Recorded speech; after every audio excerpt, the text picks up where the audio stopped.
What's up, guys? Welcome to your 167th Android tutorial for the new Boston, where hopefully we're going to finish our widget application.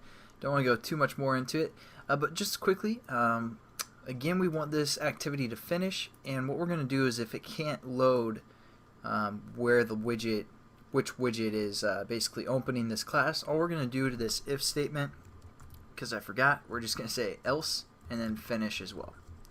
So just a quick piece of code there, and that's kind of proof checking as well. So, you know, if we can't get the ID, we're just going to finish the application. Pretty simple.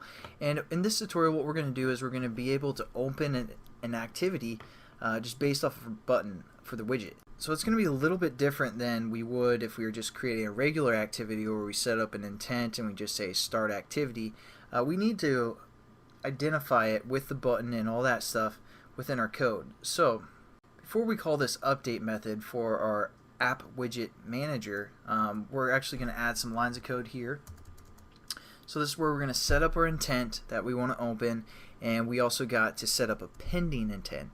Pending intent, because that's what remote views, that's what widgets like to use, all that good stuff. So again, we're going to set up an intent, and we're just going to say this intent is in, and we're just going to set this equal to new intent.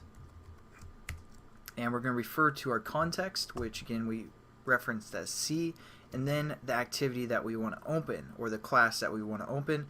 So we're going to open the splash activity, or the splash class, so again we call that class splash, and then we just say we have to refer to it as a class. So that's kind of similar concept that we've done previously. Yeah, nothing new. And it might have been a while though. But now we're going to set up something called a pending intent, and we're just going to call this PI for pending intent.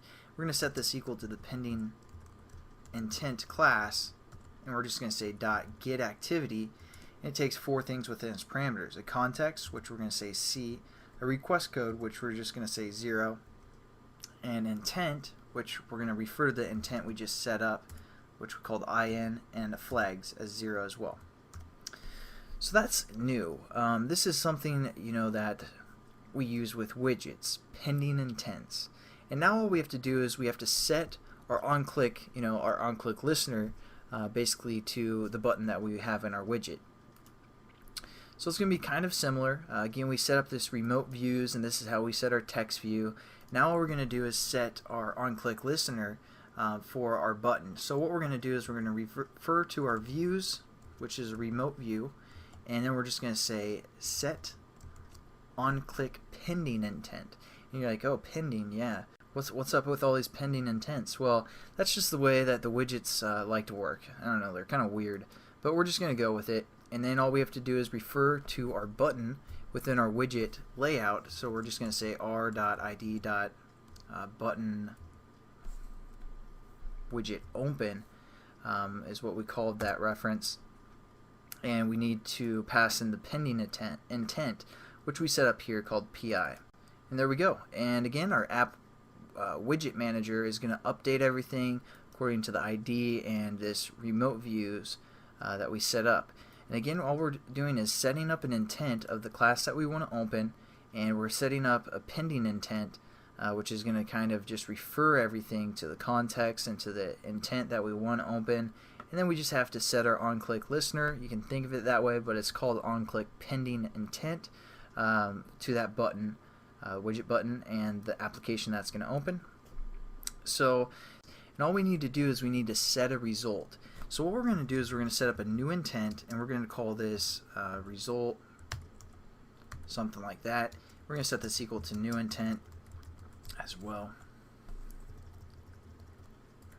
Make sure the spelling's correct there. And then what we're going to do is we're going to say result, and all we got to do is we got to put extras in, just like when we were working with the bundles a while ago, or put extra I should say. When we were working with those bundles, we're just returning some data back to the app or the widget that called this class. So what we want to return is the app widget manager and .extra, and that's just going to be basically the key value, or the key reference, and it's going to just refer to the app widget ID for this, this activity. Then we're going to return the value as the ID that was being passed into the class and all that good stuff. So we're just going to say awid, which is our variable that we set up for this activity, and then all we're going to do is we're going to say set result. Oops. Set result. And we're just going to say, yeah, everything's okay. If you guys remember again when we worked with bundles, we got to tell it, yeah, everything's fine, and then we're also going to say result. That's the intent that's being passed back. So that's basically how this works. Again, we set up an intent and we're passing or updating our widget app, and then we're updating the specific ID that called this activity to start, and we're also setting a result to be passed back to the app, to the widget. I keep saying app, so sorry for that. And everything is good to go. So let's run our application and make sure it works.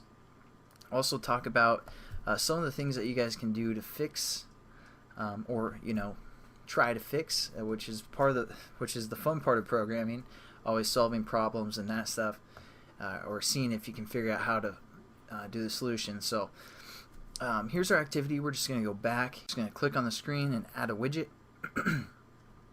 Again, it's going to be of the type New Boston. And as you can see, it opens our configuration activity.